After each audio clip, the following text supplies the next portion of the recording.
এবার বলেন, সাইয়েদনা মূসা আলাইহিস সালাম, ওনার জীবনে তো কোনো পরীক্ষা টরীক্ষার ছিল না। হ্যাঁ, গুণে শেষ করতে পারবেন? জন্মটাই তো হয়েছে পরীক্ষার মধ্য দিয়ে। মিশরের ছেলে সন্তান হইলেই ফেরাউন বলছে জবাই করো। ওনার মা এরকম সিন্ধুকে করে ভাসায় দিলেন নীল নদীতে। আল্লাহু আকবার! কি একটা রোমাঞ্চকর পরিস্থিতির মধ্য দিয়ে আল্লাহ তাআলা ওনাকে বাঁচালেন। সুবহানাল্লাহ। জন্মই হয়েছে পরীক্ষার মধ্যে দিয়ে।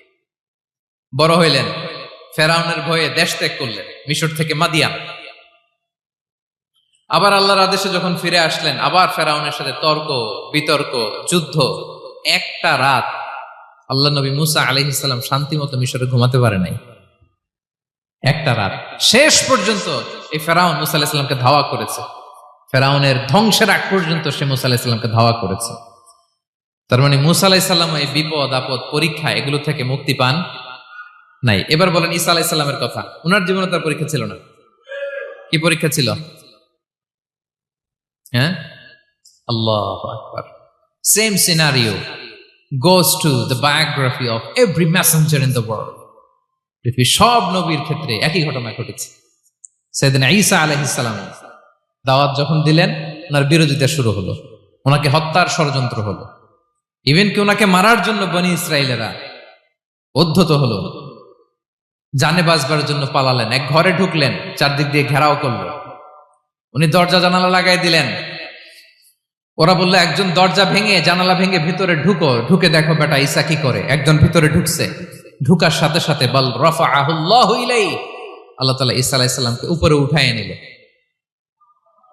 আর যেই লোকটাকে তারা ভিতরে ঢুকালো, তার চেহারাকে আল্লাহ তাআলা ঈসা আলাইহিস সালামের চেহারার মতো করে দিলেন।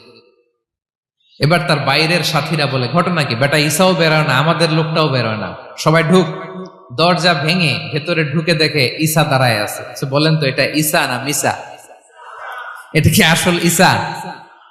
ওমা কতালু ওমা সলাবু ওয়ালাকিন শুব্বিহা লাহুম। আল্লাহ বলে, তোমরা আমার নবী ঈসাকে হত্যাও করতে পারো নাই, শুলেও চড়াতে পারো নাই। আমি সেফটি সিকিউরিটি দিয়ে আমার নবী ঈসা আলাইহিস সালামকে আকাশে তুলে নিয়েছি।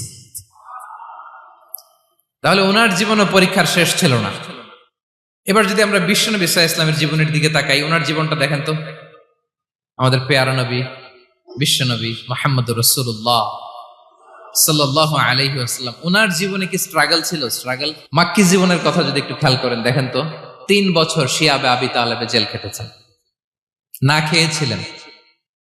ওনার বংশের লোকেরা প্রথমে ছাগল খেয়েছে, ছাগলগুলো যখন শেষ, ছাগলের চামড়াগুলো শুকিয়ে ওইটা খাইছে। গাছের পাতা ছাল এগুলো খেয়ে খাবারের অভাবে বেহুশ হয়ে পড়ে থাকতো তারা। না খেয়ে কয়দিন ছিলেন আপনি?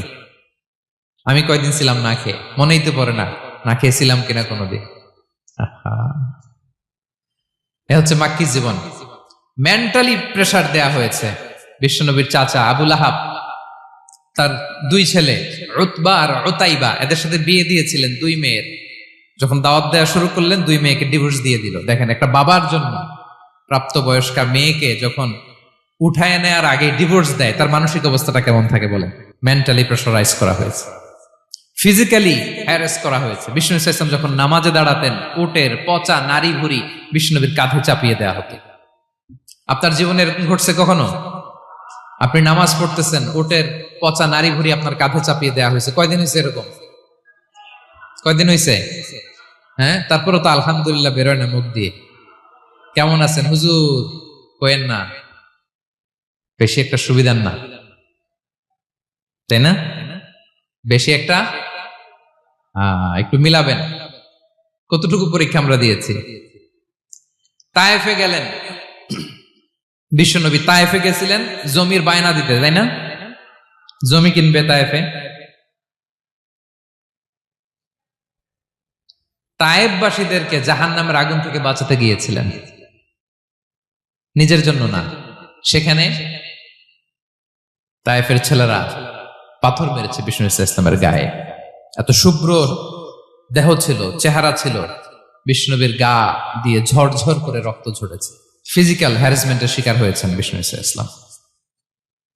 যখন যেদিন বিষ্ণু ইসলামকে হত্যার ষড়যন্ত্র করা হলো, আল্লাহ তাআলার আদেশে তিনি মক্কা থেকে মদিনায় হিজরত করলেন। মদিনাতে যে একটা রাত, 7ম হিজরির আগ পর্যন্ত শান্তিতে ঘুমাতে পারেন নাই। তিন দিকে তিন ইহুদি বসতি, বনু কাইনুকা, বনু নদীর, বনু কুরাইজা। আহা, খাওয়ার মধ্যে বিষ মিশিয়ে দেয়া হয়েছিল বিষ্ণু ইসা ইসলামের। বাজুর, খাসির বাজুর রান পছন্দ করতেন এক ইহুদি মহিলা, বিষ্ণু ইসা ইসলামের ওই রানের মধ্যে বিষ মিশিয়ে দিয়েছিল। ওই বিষের যন্ত্রণায় মৃত্যুর আগ পর্যন্ত বিষ্ণুনবী কাতরাতেন, এবং উনি ইন্তেকালের সময় ওই বিষের ব্যথা যন্ত্রণাতে ইন্তেকাল করেছেন। বিষ্ণুনবীর ইন্তেকালটা শাহাদাতের ইন্তেকাল ছিল। বিষ্ণু ইসা ইসলাম বলেছেন, ওই যে খায়বার এলাকার ওই মহিলা যে আমার খাবারে বিষ মিশিয়েছিল, সেই বিষের যন্ত্রণা, বেদনা, কষ্ট আমি অনুভব করছি। খেয়ে না খেয়ে দিন প্রচারের কাজে নিজেকে দিয়েছ বিলিয়ে, তায়েফের কাফিরেরা চিনল না সে আলো, দুষ্ট ছেলেদের পিছু দিল লেলিয়ে, পাথরের আঘাতে ক্ষত বিক্ষত হয়ে সারা শরীর থেকে রক্ত ঝরে। হে রাসূল তোমাকে ভুলি আমি কেমন করে, হে রাসূল তোমাকে ভুলি আমি কেমন করে। হাজার ব্যথা বেদনার পরে ফিরে আসনি তুমি আপন ঘরে, দিনের আলো তুমি ছড়িয়ে দিতে চলে গেলে মদিনায় মক্কা ছেড়ে। হে রাসূল তোমাকে ভুলি আমি কেমন করে, হে রাসূল তোমাকে ভুলি আমি কেমন করে। ঠিক কিনা বলেন? একটা রাত শান্তিতে, শান্তির ঘুম তিনি দিতে পারেন নাই। প্রিয় ভাইরা, তাহলে আমরা কি বুঝলাম? বিশ্বনবীর জীবনও পরীক্ষা ছিল কি ছিল না? আমাদের উপায় আছে? আমরা বাঁচতে পারবো এই বিপদ আপদ পরীক্ষা ঝঞ্ঝাল থেকে? বাঁচতে চাইলেও বাঁচতে পারবো? পারবো না। ইমাম মালিক আলাইহি রাহমা নাম শুনেছেন? ইমাম মালিক, ওনার জ্ঞান থেকে লাখো লাখো মানুষ উপকৃত হয়েছে, কোটি কোটি মানুষ উপকৃত হয়েছে। মদিনার রাস্তায় রশি দিয়ে ওনাকে টেনে হিচড়ে এক এলাকা থেকে আরেক এলাকায় নিত জালেম বাদশারা। ইমাম মালিক আলাইহি রাহমা। ইমাম আহমদ ইবনে হাম্বল, ওনাকে বেত্রাঘাত করা হতো, চাবুক দিয়ে পেটানো হতো। আমাদের মাযহাবের ইমাম আল ইমাম আল আযম আবু হানিফা আলাইহি রাহমা, ওনাকে কারাবন্দী করা হয়েছিল।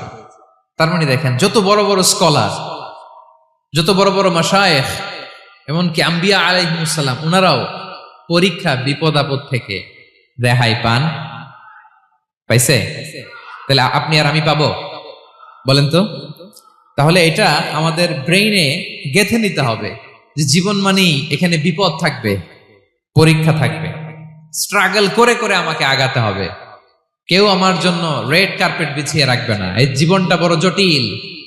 This is life, how it's design. এভাবেই পৃথিবীকে ডিজাইন করা হয়েছে। এখানে বিপদ আছে, কষ্ট আছে। এই পরীক্ষা দিয়ে দিয়ে আপনাকে উত্তীর্ণ হতে হবে। বুঝতে পেরেছেন প্রিয় ভাইরা?